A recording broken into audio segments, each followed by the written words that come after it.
everyone. Let's do another exercise taken from final high school exam in Poland in mathematics. So it is from the simple level, not from the extended level, so it's not very difficult, but still we need to apply certain knowledge. This exercise will check our knowledge of exponent rules. So what do we have to do? We have a number 1 over 16 raised to the power of 8 multiplied by 8 raised to the power of 16 equals 2 to the power of 24, 2 to 16, C 2 to 12, or D 2 to 8. Which one we choose? We don't know yet, so let's calculate.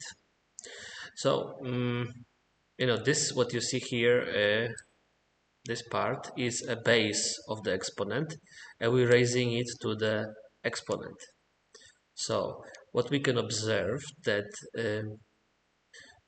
exponent rules work only if the base of the exponent is the same. We see it's represented by letter A. But at the moment we cannot apply any exponent rules because the base is different. We have 1 over 16 and here we have 8. But they seem to be quite similar. There is a relationship between this number. So they can express as 2 raised to another power. So if we express this first number 1 over 16 and 8 as 2 and we express 8 as 2, then we'll be able to apply these rules. So we need to find a common denominator. You can treat it as a fraction, right? So how to do it? And it's a little tricky, as we can see. For 8 is easy to 8 is easy to convert to 2 because 8 equals 2 to the power of 3, which is 2 times 2, 4, and then times 2 equals 8, right? So this is easy for 8. So we know that we will convert it like this. It will be 2 to the power of 3 in brackets raised to the power of 16. And we converted the second number because it was easier. So we know how much it is, this number. But how to tackle 1 over 16? This is the rule of, we can apply here the rule of negative exponent. You can take a look at this. So if we have 1 over 16, it means that we can express it as 16 to the power of negative 8. It is exactly the same as 1 over 16 to power of 8 according to this expression. So we use a reciprocal number. 1 over a is a reciprocal number, and if we want to convert a negative exponent to the reciprocal number, we just need to write 1 over the number. Okay, so we already know that we can express the fraction. We can eliminate fraction like this. It will be 16 raised to the power of negative 8.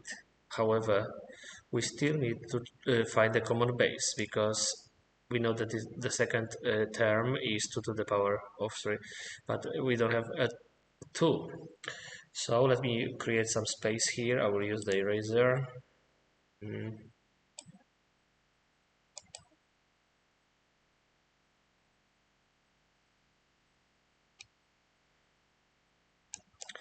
Okay, let's continue. So we have eliminated a fraction.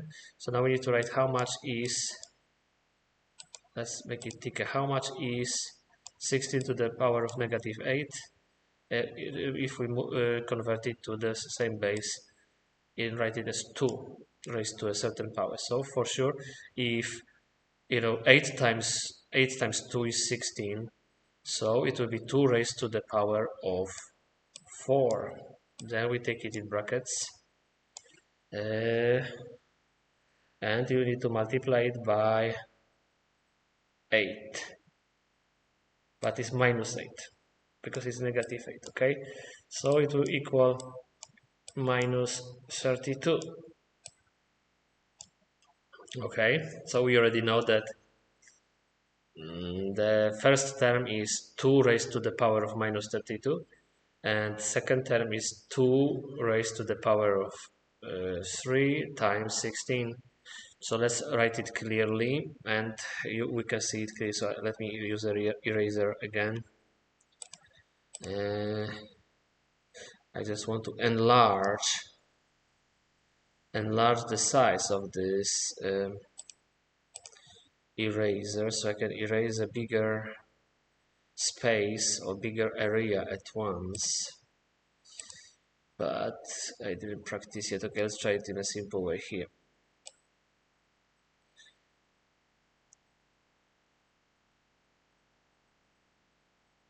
So we just convert this. How much is 2 to the power of 3 times 16? So we will, for this case, we're gonna use a power rule. We see brackets, so we need to multiply the exponents together. So we need to 3 times 16 equals 2 to the power of 3 times 10 is 30, 48. So we have 3 to the power of 48 multiplied by 2 to the power of minus 32, or to the power of negative 32. So what do we do when we have the same, when we have multiplications of two terms with the same base? We see them here. We do product rule. You can apply the rule of product, and then you will add the two exponents, x plus y. So we need to add 48 plus negative 32. So how much be? It's just like 48 minus 32, because plus and minus together give minus.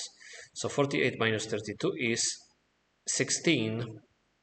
The final answer is 2 raised to the power of 16, and we can find this answer here.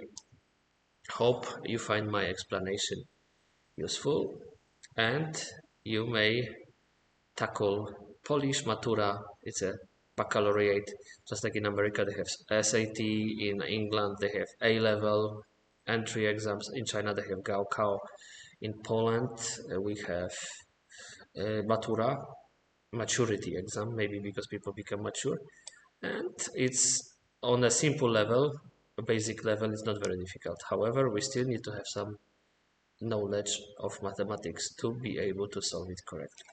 Thank you for your attention. See you next time.